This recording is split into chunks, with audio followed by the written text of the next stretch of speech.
फरिश्ते पढ़ेंगे नमाज़े जनाजा, जो मर जाए मोमिन मदीने के अंदर, पियो जामो लेकिन करने के अंदर, बड़ा मौजा आएगा पीने के अंदर। तमन्ना है मेरी सीने के अंदर, मुझे मौत आए मदीने के अंदर। अल्लाहुम्मा सल्ले अला सय्यिदिना, माशाअल्लाह माशाअल्लाह बोल रहा, व अला आलि सय्यिदिना। इस्माइल नबी जबीहुल्लाह, मूसा नबी कलीमुल्लाह, ईसा नबी रूहुल्लाह, आदम नबी सफीउल्लाह, আমাদের নবী হাবিবুল্লাহ মুহাম্মদ রাসূলুল্লাহ। বলো লা ইলাহা ইল্লাল্লাহ, পড়ে লা ইলাহা ইল্লাল্লাহ, লা ইলাহা ইল্লাল্লাহ। আল্লাহুম্মা সাল্লি আলা সাইয়্যিদিনা মাওলানা মুহাম্মদ ওয়া আলা আলি সাইয়্যিদিনা।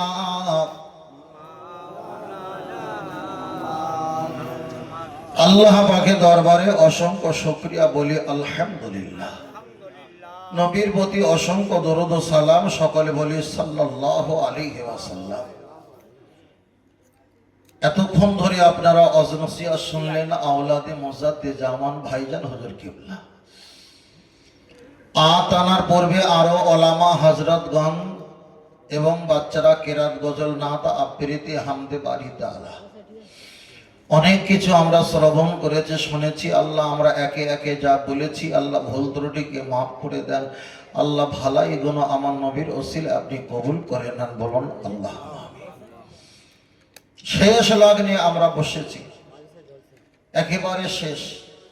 হাদিস শরীফে এসেছে রাত যত গভীর হয় আল্লাহ পাকের রহমতের দরজা বেশি বেশি খোলা হয়। সেই পবিত্র রজনীতে আমরা একেবারে শেষ পর্যায়ে এসেছি।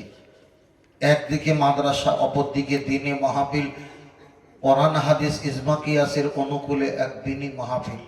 আল্লাহ আমাদের শ্রোতা বক্তা আলেম ওলামা হযরত ওলামাগণ এবং সমস্ত ব্যক্তিকে আল্লাহ আপনি কবুল করে নেন, বলুন আল্লাহ। আমরা কিছু ঘন্টা পূর্বে এখানে ছিলাম না, আমরা এসেছি। এমন একটা সময় আসবে আবার কেউ এখানে থাকবো না। আল্লাহ আছেন, আল্লাহ রয়েছেন, আল্লাহ থাকবেন। আল্লাহ বাকি মিন কুল্লি ফানি, পৃথিবী সব ধ্বংস, কেবল মহান আল্লাহ ব্যতীত। দুনিয়ার কোনো মানুষের বাড়ি যেতে গেলে কিছু মিষ্টি পার্সেল, কিছু মিষ্টি মিঠান্ন নিয়ে যেতে হয়, না হলে তাদের মনটা চেহারাটা মলিন হয়ে থাকে। আল্লাহর কাছে যখন আমরা ফিরে যাব আমাদেরকে কিছু ঈমান আমল নিয়ে যেতে হবে, না হলে আল্লাহ আমাদের দিকে ভালো নজরে তাকাবে না।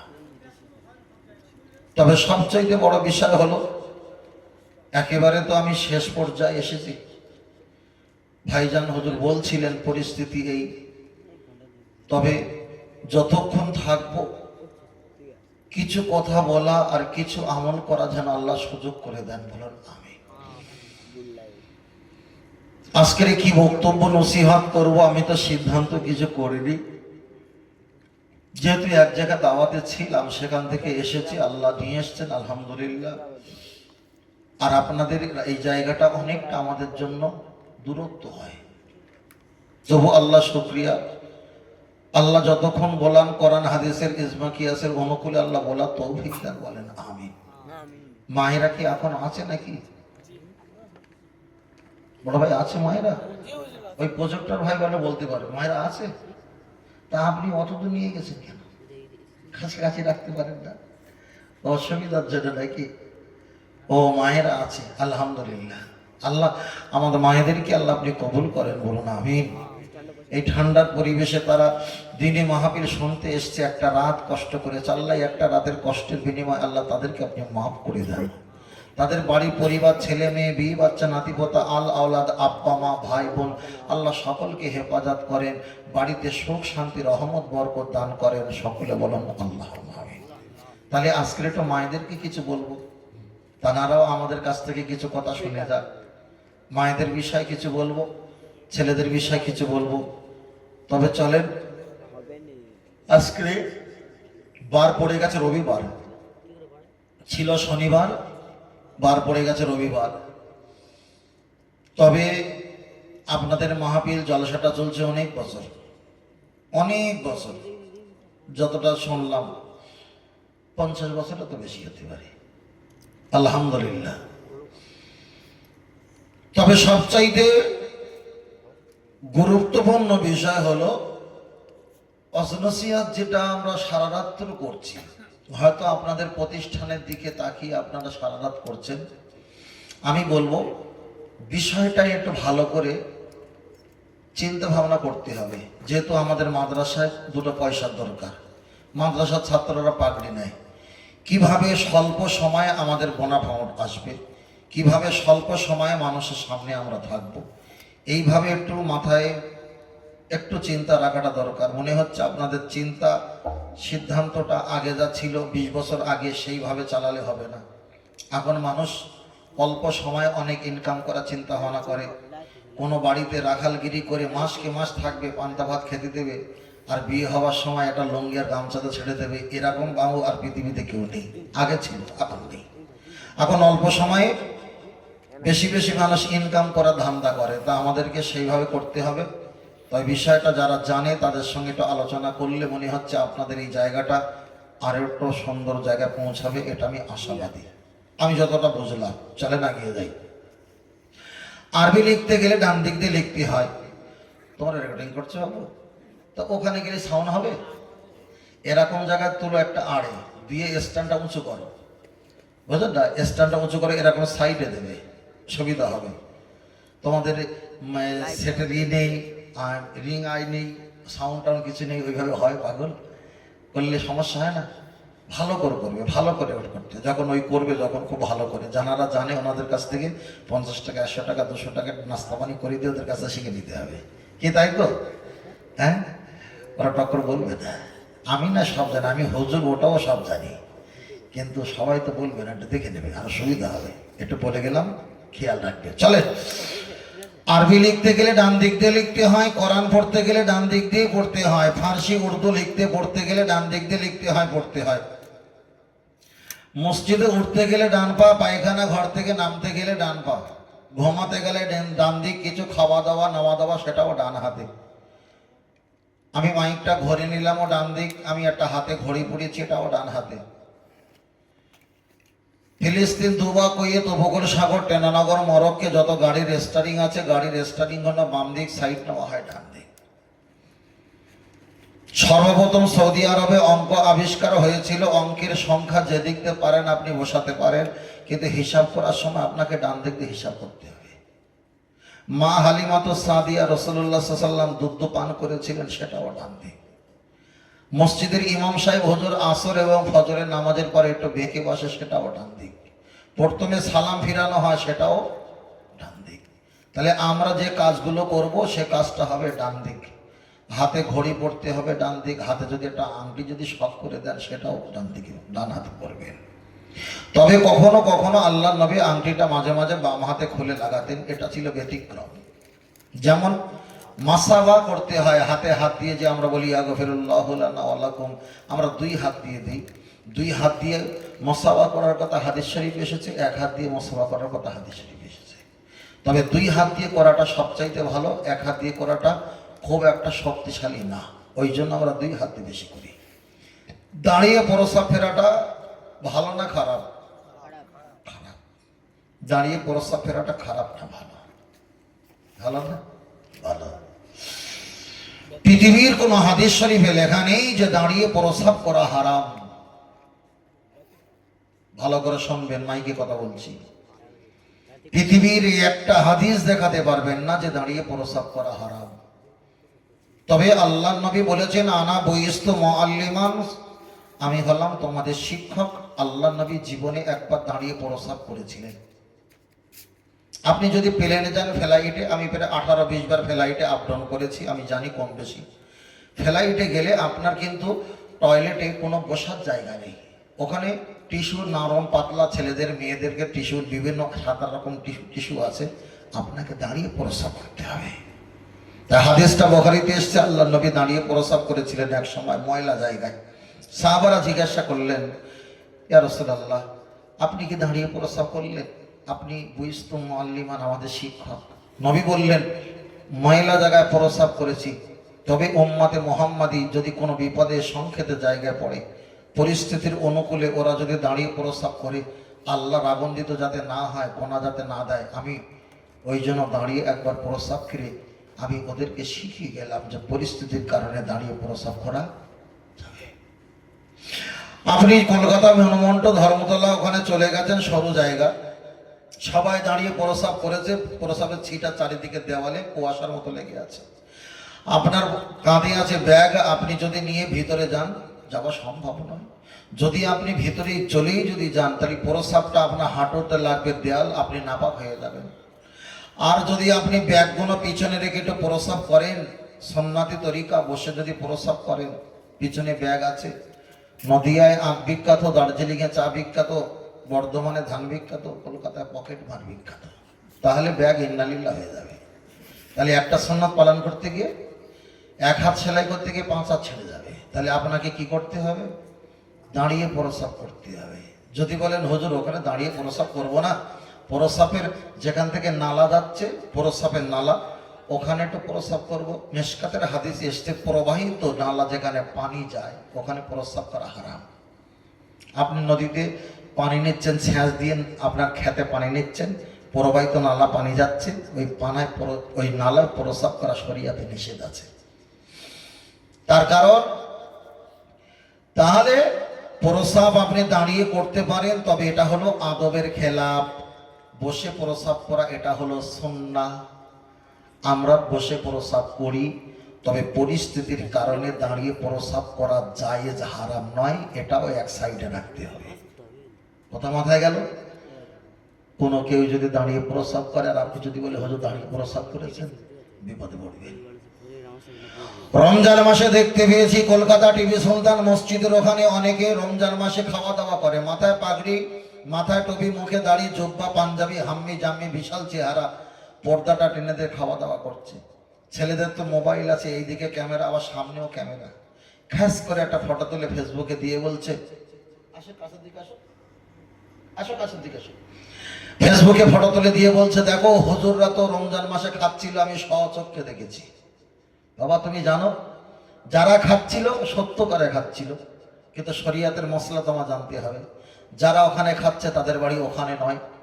কারোর বাড়ি হয়তো আপনাদের দক্ষিণ 24 পরগনায়, কারোর বাড়ি হচ্ছে আহমেদাবাদ, গুজরাট, নাগপুর, কানপুর, শিলচর, গুয়াহাটি, আসাম, কারোর বাড়ি হচ্ছে পুরুলিয়া, দিনাজপুর, মালদা, উড়িষ্যা, কর্ণাটক। তারা তো কলকাতায় এসছে দোকানের মালপত্র কিনতে, কেনাকাটা করতে, ব্যবসা বাণিজ্য করতে, লেনদেন করতে। তারা হলো মুসাফির, 64 কিলোমিটার রাস্তা অতিক্রম করলে। রসুল বলেছে, ইনশিতা ফাসুন, তোমার যদি কষ্ট হয় রোজা রাখার চেষ্টা করো। অইনশিতা ফাত্তুর, তবে কষ্টের পরিমাণ যদি বেশি হয়ে যায়, মুসাফির হালাতে রোজাটা ভঙ্গ করো। আপনি তো ফটো তুলে ফেসবুকে দিয়েছেন হুজুররা খাওয়া দাওয়া করছে, আপনি তো মশলা ফতোয়া জানেন না। ওই জন্য ইসলাম সহজ, কঠিন নয়। তবে খেতে হবে, বিবালকে না খেয়ে একটু আড়ালে খেতে হবে, যাতে দৃষ্টিকটু না লাগে। তবে কোনো জিনিস দেখে আপনি হাম্মি তাম্মি করে বলে দেবেন যে এই হুজুর এটা হারাম, ওটা হারাম, ওটা হারাম, ওটা হারাম, না না, চলবেন না। তার কারণ শরিয়াত প্রত্যেকের জন্য সমান, কিন্তু সহজ পন্থা, সহজ পন্থা। যদি বলেন কেন সহজ পন্থা, আপনি এখানে কোরআন খতম করতে পারলেন না, কোরআন খতম করতে গেলে হাফেজ হতে হবে, খুব ভালো কোরআন খতম করতে তাড়াতাড়ি 10 ঘন্টা 12 ঘন্টা সময় লাগবে। আল্লাহ আমাদের জন্য সহজ করে দিয়েছে, তুমি সূরা ইখলাস 3 বার পাঠ করো, তুমি সূরা ইখলাস 3 বার পাঠ করো। উনিও 10টা, একবার পড়লে 10 পারা, 2 বার পড়লে 20 পারা, 3 বার পড়লে 30 পারা, কোরআন খতমের সওয়াব পেয়ে যাবে। ইসলাম সহজ না কঠিন? সহজ। কিন্তু বিষয়টা হলো হয়তো আমরা সেইভাবে আপনাদেরকে বলতে পারি না, এটাই কিন্তু আমাদের দুর্বলতা, বলতে পারি না। কিন্তু ইসলাম সহজ জিনিস, সহজ জিনিস। আপনি তো 50 বছর বাঁচবেন না, সাপোজ আমি 50 বছর সাপোজ বাঁচবো না। এখন 50 বছর কি একটা নফল ইবাদত করা সম্ভব? সম্ভব না। একটা হাদিস শরীফে এসছে, কেতাবটে মশলার কেতাবে এসছে, কেতাবটার নাম ভুলে যাচ্ছি, যাই হোক এসেছে, তাতে আমি দেখলাম রসুল বলেছেন স্বামী আর স্ত্রী যদি এক জায়গায় আনন্দে শরিয়াতে যদি চিত্তে বাগে বাগ হয়ে একটা সময় যদি কাটাতে পারে, 50 বছর ধরে রাত জেগে ইবাদত করলে যে সওয়াব, আল্লাহ তার চাইতে বেশি সওয়াব দান করে। তাহলে কি সহজ ইসলাম? ইসলাম সহজ না। ইসলাম বিরাট সহজ না, বলে কঠিন কঠিন কঠিন কঠিন। আদৌ কিন্তু ইসলাম কঠিন নয়, ইসলাম হলো সহজ সরল সোজা পথ, হলো সুবহানাল্লাহ, একদম সোজা পথ। আপনি নেকি কামাতে পারেন না, রাস্তা দিয়ে যাচ্ছিলেন, ওখানে একটা খ পড়েছিল, একটা লাথি মেরেছেন, খটা গড়গড় করে গড়িয়ে গড়িয়ে একটা পুকুরে টপ করে পড়ে গেছে। মেশকাতের হাদিস, আপনি সাদকা দিলে খাসি দিয়ে যে সওয়াব হয়, ওই সওয়াব আল্লাহ দান করেছেন প্রতীকের রাস্তা পরিষ্কার করে দেওয়ার জন্য। বলো সুবহানাল্লাহ। কঠিন না, সহজ। তবে সবচাইতে বড় বিষয় হলো হয়তো আমরা আপনার কাছে সেভাবে উপস্থাপন করতে পারিনি, এটাই আমাদের দুর্বলতা। আবার হয়তো কেউ শোনার জন্য আগ্রহী হয় না, আমরা প্যাকেটটা মুড়ে রেখে দিই, এটাও তাদের দুর্বলতা। কেন? কাস্টমার তো ভালো মাল চাইতে হবে, তারপরে তো দোকানদার দেবে। কেন? বেশিক্ষণ খুলে রাখলে আবার হাওয়া লেগে ড্যামেজ হয়ে যাবে। বেশি যদি বলা হয় কারোর চাহিদা না, সে আবার মতানৈক্য ঝগড়া লেগে যাবে।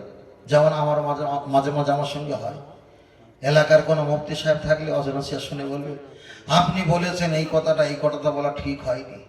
তা আমারে বললো হুজুর মাদ্রাসা পড়াতে হবে। আমি একটা বললাম মাদ্রাসা পড়লে তো গোনা হয়। ঝট করে মুফতি সাহেব রেগে গেছে, মাদ্রাসা পড়লে গোনা হয়? হ্যাঁ। বলে কোন হাদিসে আছে? বলে মাদ্রাসা একটা কিতাব পড়ানো হয়, তাতে লেখা আছে জায়েদ ने आमिर को मारा था। জায়েদ কি আমিরকে মেরেছিল? বলছে তা না, মৃত্যু কথা লিখিস কেন? তার কারণ বলছি, আমরা সঠিকভাবে উপস্থাপন করতে হবে। যেটা ভালো সেটা নিতে হবে, যেটা খারাপ সেটা ছেড়ে দিতে হবে। মাছ খাওয়া ভালো, কিন্তু কাঁটা যদি গালে গেঁথে যায় 3 দিন থাকলে ইনফেকশন হবে। তবে যেটা প্রয়োজন সেটা ছাড়িয়ে নাও, যেটা অপ্রয়োজনীয় ফেলে দাও। এটাই হলো সবচেয়ে মূলধন। একেবারে শেষ রাত্রে ওয়াজ নসিহত করাটা কি করব, আমি তো নিজে কনফিউজ। তবু আমি আমার নিজের ইচ্ছা নাই করবো না। আপনারা বলেন যে হুজুর এই বিষয়টা ওয়াজ করেন, আমি শুনি, আমি এটা নাই বলতে ভালোবাসি। কারোর কিছু ইচ্ছা আছে বলতে, হয়তো পারবো না, তবু যে শুনছি এটাই ভাগ্য। কিছু বলার ইচ্ছা আছে বাবু? বড় ভাই কিছু বলেন, যে এই বিষয়টা একটু বলেন, তাহলে বলতে ভালো লাগে। যে সব জাগে না, যে এই জিনিসটা জানবে, এই জিনিসটা কি হবে।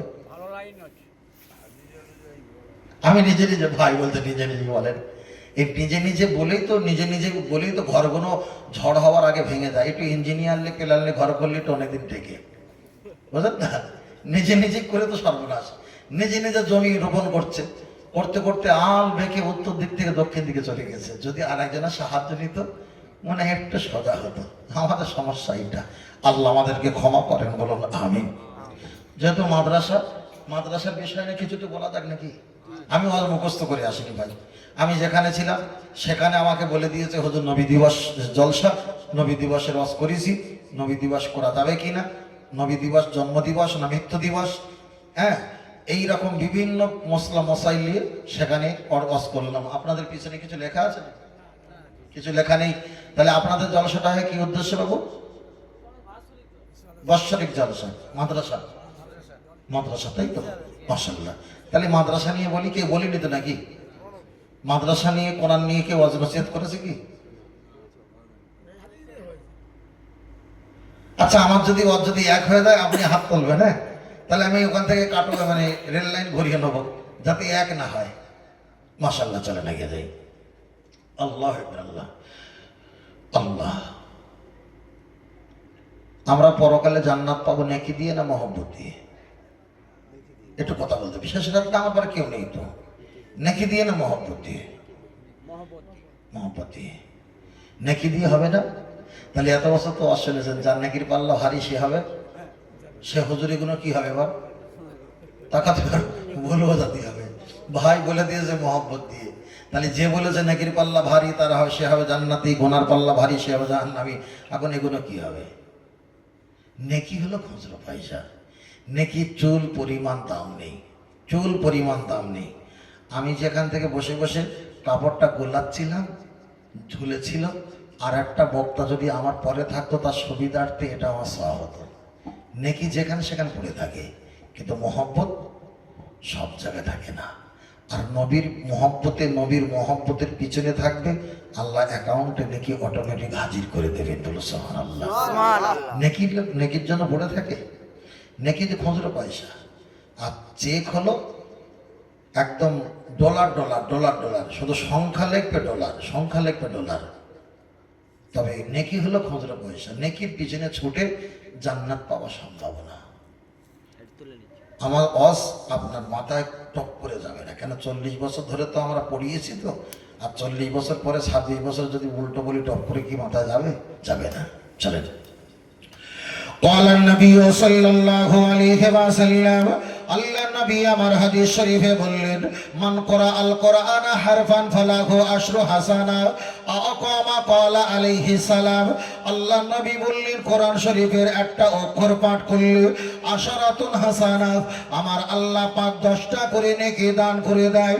কোরআন শরীফের একটা অক্ষর পাঠ করলে 10টা করে যদি নেকি হয়, ওই কোরআন শরীফে যত নবীদের নাম না আছে, ঈসা, মুসা, দাউদ, শুআয়ব, জাকারিয়া, লূত, ইব্রাহিম আলাইহিম আজমাইন, প্রত্যেক নবীদের নাম যদি না থাকে, সবচাইতে বেশি নবী মুসা আলাইহিস সালামের নাম আমার আল্লাহর কোরআনে এসেছে।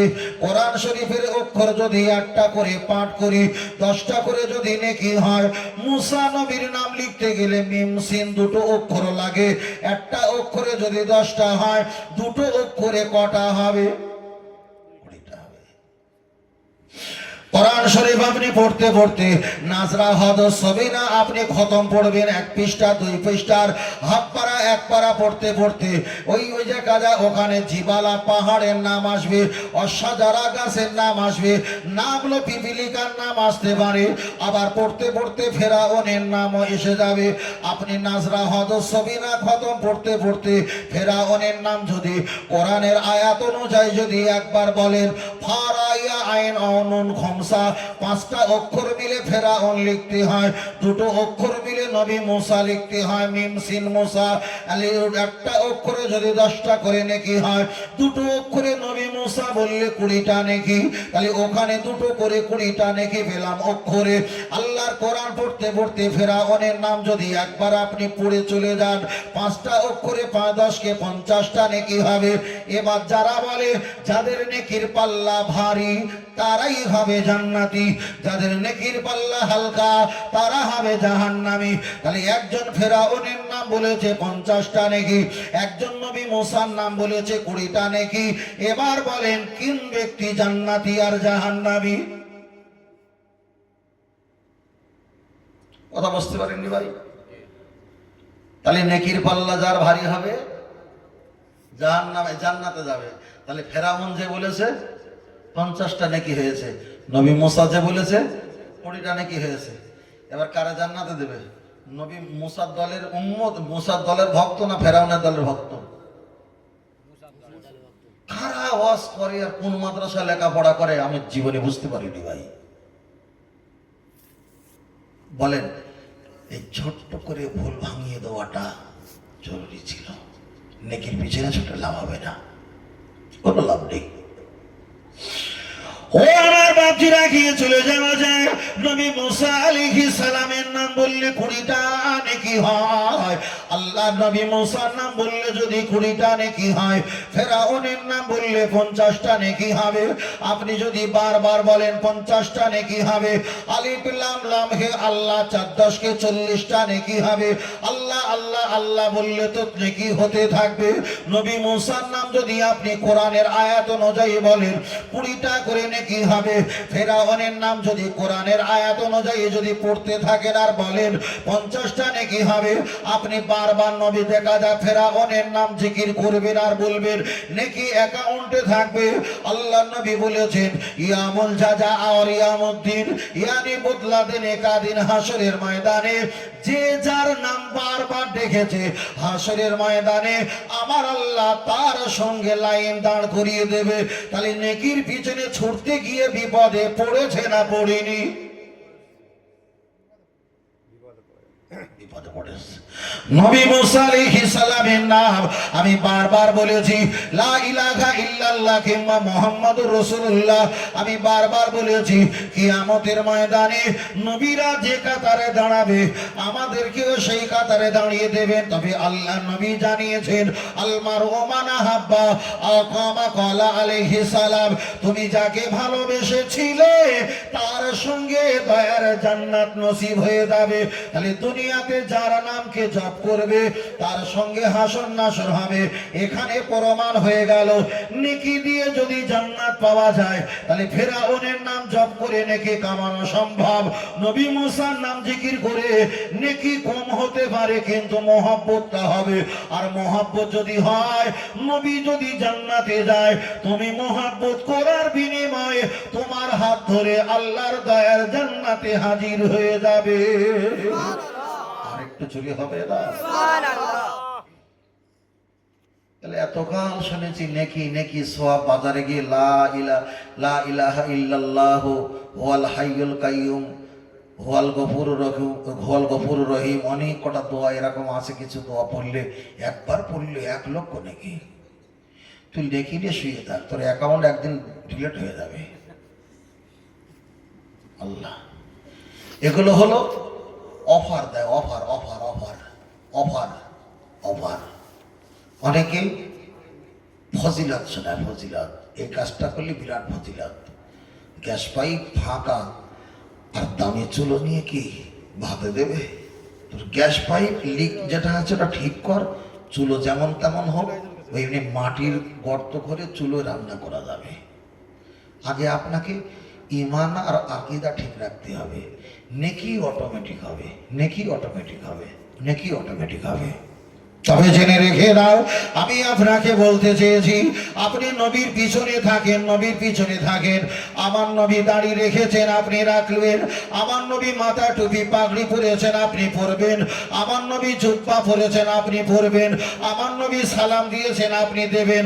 আমার নবী হালাল ব্যবসা করেছেন, আপনি করবেন। আমার নবী সৎভাবে ছিলেন, আপনি থাকবেন। আমার নবী সত্য কথা বলতেন, আপনি করবেন।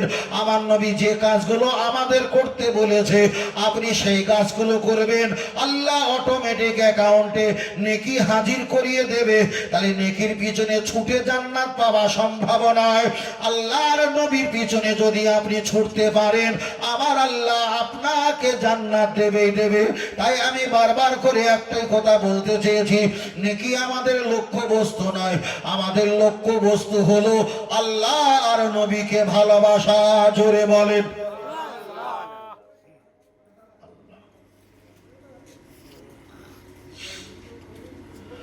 ও ভাইরা বাবাজি রাখিয়ে চলে যাওয়া যায়।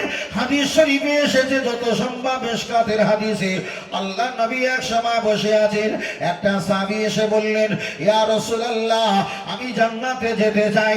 আল্লাহ নবী জিজ্ঞাসা করলেন তুমি জান্নাতে যাবে তবে জেনে রেখে দাও তুমি কপাল ঘুমিয়ে চললো না কতটা নামাজ পড়ো? হুজুর যতটা প্রয়োজন ততটাই পড়ি। ওয়া সুবনা তুমি কতটা রোজা রাখো? হুজুর যতটা প্রয়োজন ততটাই রাখি, বেশি রাখতে পারি না।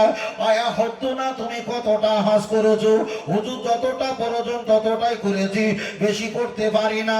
আল্লাহ নবী মুস্কি হেসে বললেন সাহাবীরে তুমি এতটা নামাজ, এতটা রোজা, এতটা হজ করে তোমার কি জান্নাত পাওয়া সম্ভব? ও আল্লাহ নবী এতটা নামাজ রোজা হজ যাকাতে আমার জান্নাত পাওয়া সম্ভব কি না সম্ভব এতে আমার টেনশন নয়, কিন্তু আমার ভিতরে আল্লাহ আর আপনার সব চাইতে ভালোবাসা আমি রেখেছি। আল্লাহ নবী এই কথা শোনার পর বললেন, বাবা সাহাবীরা, বাইতুন যারা ঘরে আছো ঘর থেকে বার হয়ে এসো। পৃথিবীতে সবচাইতে দুনিয়াতে যদি কোনো জান্নাতি সাহাবী দেখতে চাও, যে ব্যক্তি দুনিয়ার ইবাদতের দোহাই দেয়নি, আমার মহব্বত ভালোবাসা দোহাই দিয়েছে, দুনিয়াতে জীবিত জান্নাতি টাটকা ব্যক্তি তোমরা যদি দেখতে চাও, এই ব্যক্তিকে তোমরা সশরীরে দেখে নাও। আল্লাহ নবী তো বললেন না প্রতিদিন 50 রাকাত নামাজ না পড়লে তুমি বড় ঈমানদার হতে পারবে না। নবী তো এটা বললেন না প্রতিদিন 5 পারা কোরআন পড়তে হবে, প্রতিদিন 50 রাকাত নামাজ পড়তে হবে, প্রতিদিন তোমার দান করতে হবে, তারপরে তুমি ঈমানদার হতে পারবে। আল্লাহ নবী একথা বললেন না। আল্লাহ নবীকে বললেন, হুজুর সব চাইতে আপনার ভালোবাসা আমার অন্তরে হৃদয়ে আছে। আল্লাহ নবী এক বাক্যে বললেন, এই ব্যক্তি জান্নাতি। সাহাবীরা তোমরা দেখে নাও, তাহলে নামাজ একটা সওয়াব, রোজা একটা সওয়াব, হজ একটা সওয়াব, যাকাত একটা সওয়াব, ফিতরা একটা সওয়াব, কোরআন পড়া হলো একটা সওয়াব, আর নবীকে মহব্বত করা ভালোবাসা এটাই হলো ঈমান। ঈমান যদি থাকে নেকি একদিন না একদিন পাওয়া সম্ভব। জোরে বলেন সুবহানাল্লাহ। ঈমান যদি না থাকে ভাঁড় তো ছিদ্র পড়ে যাবে। আজকে দেখছিলাম গত 4 দিন আগে বাংলাদেশে